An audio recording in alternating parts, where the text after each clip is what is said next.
The most dangerous criminals don't threaten you. They don't chase you. They don't even scare you. They make you feel comfortable before a crime is committed, before money is stolen, before a life is destroyed. Something far more important happens first. Your trust is taken without you realizing it. And once someone controls your trust, they no longer need force. They already have access to your mind. Before we continue, answer this honestly in the comments. Have you ever trusted someone who later betrayed you? And if you want to understand how criminals manipulate ordinary people every single day, make sure to subscribe to Criminology, hit the notification bell, and like this video because awareness is the strongest form of protection. Criminal manipulation almost never begins with deception. It begins with connection. One of the most powerful psychological weapons criminals use is something called manufactured familiarity. The illusion that you know someone better than you actually do. Humans are biologically wired to trust people who feel familiar. Familiarity signals safety. Safety lowers defenses. And once your defenses drop, influence becomes effortless. Criminals understand something most people don't. Trust does not require truth. It only requires emotional comfort. This is why manipulators often feel easy to talk to within minutes. They mirror your tone, your body language, your vocabulary, even your opinions. If you lean back, they lean back. If you speak slowly, they slow down. If you laugh, they laugh. Your brain subconsciously registers this as similarity, and similarity creates trust faster than logic ever could. But mirroring alone isn't enough. The next step is controlled vulnerability. Criminals will often share personal stories, early struggles, trauma, hardships, or secrets. These stories are designed to trigger empathy and emotional bonding. When someone reveals something personal, your brain assumes honesty. You feel chosen. You feel connected. And without realizing it, you begin to reciprocate. This is not coincidence. It is strategy. Psychologically, this works because of something called the reciprocity principle. When someone gives you emotional openness, you feel compelled to return it. Once that exchange happens, the relationship feels deeper than it truly is. Criminals exploit this gap, the space between perceived closeness and actual knowledge. Con artists, predators, and professional manipulators rely on this tactic constantly. Romance scammers make victims feel like soulmates within days. Financial fraudsters position themselves as friends before suggesting opportunities. Even violent criminals often build trust with victims before isolating them. The crime is only possible because the psychological groundwork has already been laid. What makes this tactic so effective is that it doesn't feel dangerous. There is no alarm bell, no warning signal. In fact, it feels good. You feel understood, seen, valued. That emotional reward is what disables skepticism. The brain prioritizes emotional comfort over critical analysis, especially when loneliness, stress, or insecurity are present. And here's the most unsettling truth. Intelligence does not protect you from this tactic. Highly intelligent people are often more vulnerable because they believe they can read people. Manipulators exploit confidence by reinforcing it. They agree with you, validate you, support your worldview. Slowly, subtly, they make you feel like you're on the same side. Over time, this false trust becomes leverage. Once familiarity is established, criminals begin making small requests, harmless ones, minor favors, small compromises. Each yes strengthens psychological commitment. This is known as the foot in the door effect. By the time the request becomes dangerous, it no longer feels foreign. It feels like helping a friend. Victims often say the same thing afterward. I never thought they would do that. That's because the person they trusted wasn't real. The familiarity was constructed. The connection was engineered. The trust was harvested. Warning signs are subtle but consistent. Trust that forms too quickly. Intimacy without time. Emotional closeness that feels intense but shallow. Conversations that feel validating but strangely one-sided. When someone seems to understand you perfectly, almost immediately, that's not chemistry, that's calibration. Criminals don't rush crimes. They rush trust. Understanding this tactic doesn't mean becoming paranoid. It means becoming aware. Real trust takes time, friction, disagreement, and consistency. Manufactured trust skips all of that and jumps straight to emotional certainty. And emotional certainty, when misplaced, is one of the most dangerous psychological states a person can be in. Because once a criminal controls how safe you feel around them, they don't need to manipulate your actions directly. You'll do it for them. Once trust has been established, criminals often shift from comfort to control. And the fastest way to control a human being is not through logic, persuasion, or strength. It is through fear. Fear is not just an emotion, it is a neurological override. When fear enters the brain, critical thinking shuts down. The prefrontal cortex, the part of the brain responsible for reasoning, analysis, and judgment, becomes suppressed. In its place, the survival system activates: fight, flight, freeze. In that state, human beings stop asking, "Is this true?" and start asking, "How do I make this stop?" Criminals exploit this instinct deliberately. This tactic is known as fear injection, the sudden introduction of urgency, threat, or consequence designed to overwhelm rational thought. The threat doesn't even need to be real. The brain reacts to perceived danger the same way it reacts to real danger. And once fear is triggered, compliance becomes far more likely. This is why scammers create emergencies. Your account will be locked, you're in legal trouble, your family member is in danger. These messages are engineered to produce panic, not understanding. The criminal doesn't want you to verify information. They want you to act immediately. Urgency is the enemy of logic. In violent crime, fear injection becomes even more direct. A raised voice, a sudden accusation, a visible weapon, a countdown. These tactics compress time and choices. The victim feels trapped in a moment where hesitation feels more dangerous than obedience.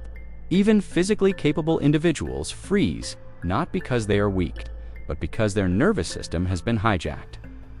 Psychologically, fear also increases authority obedience. When people are scared, they look for someone to tell them what to do. Criminals step into that role by appearing confident, commanding, or decisive. Even false authority, a uniform official language, or confident tone can trigger obedience under stress.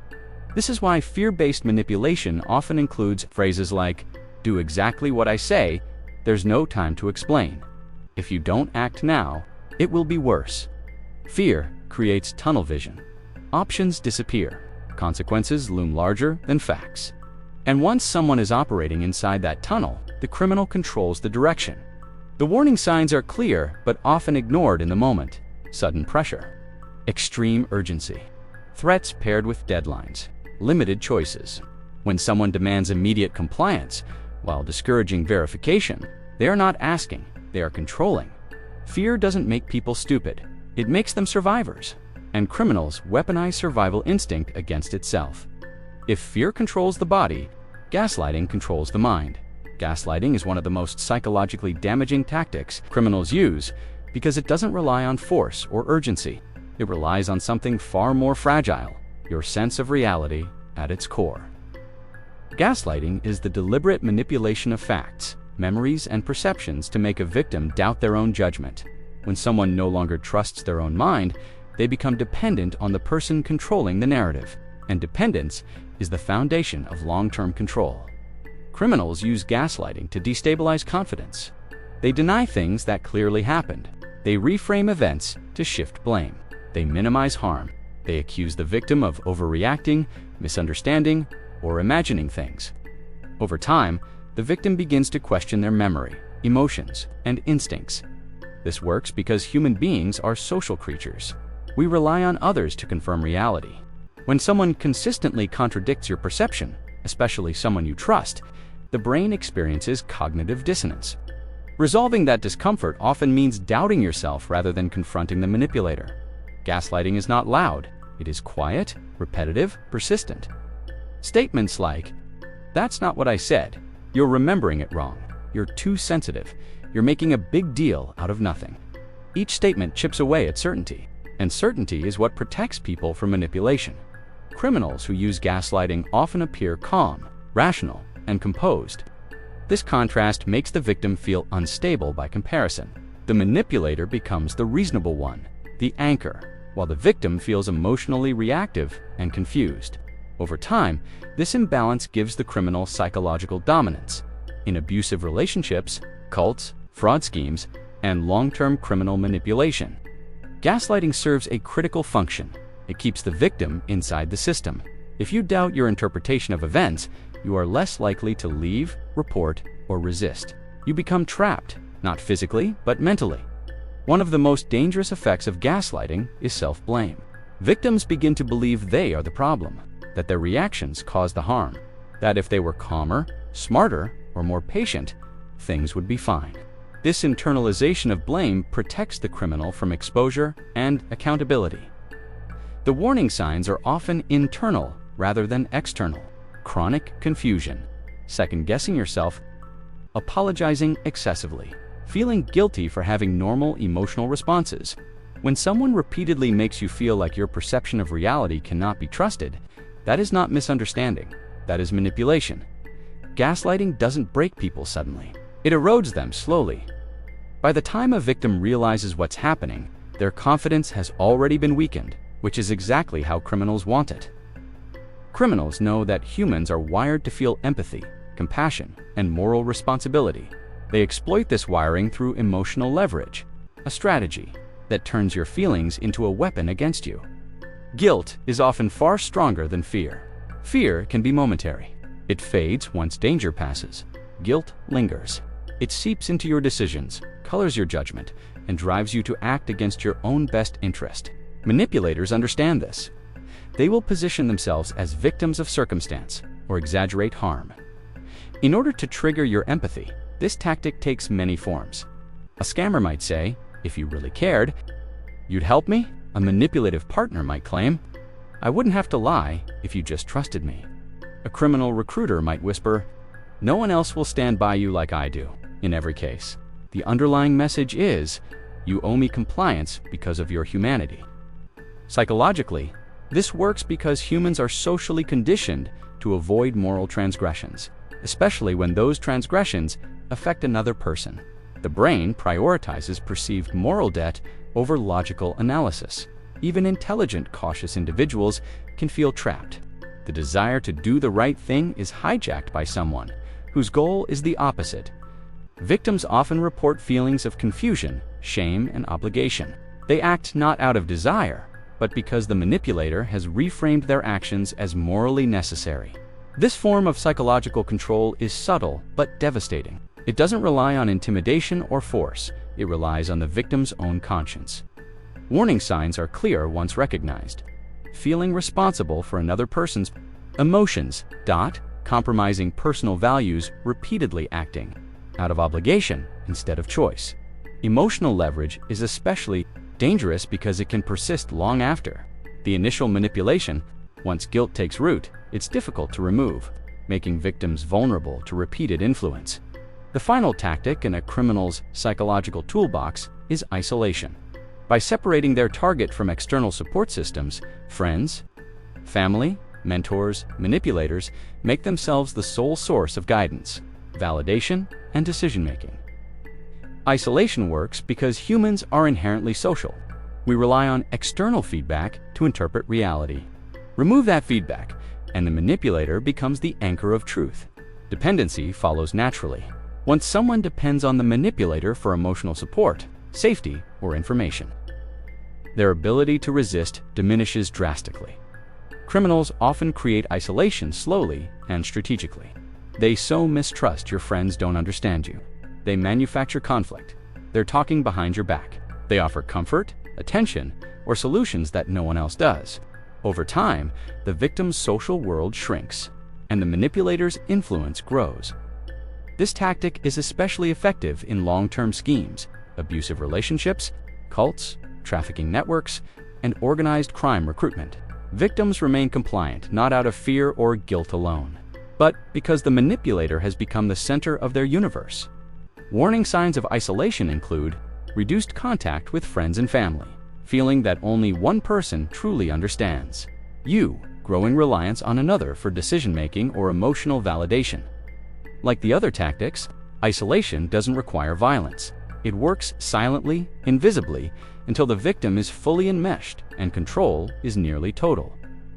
Taken together, these 5 tactics, false trust, fear, gaslighting, guilt, and isolation, reveal a horrifying truth.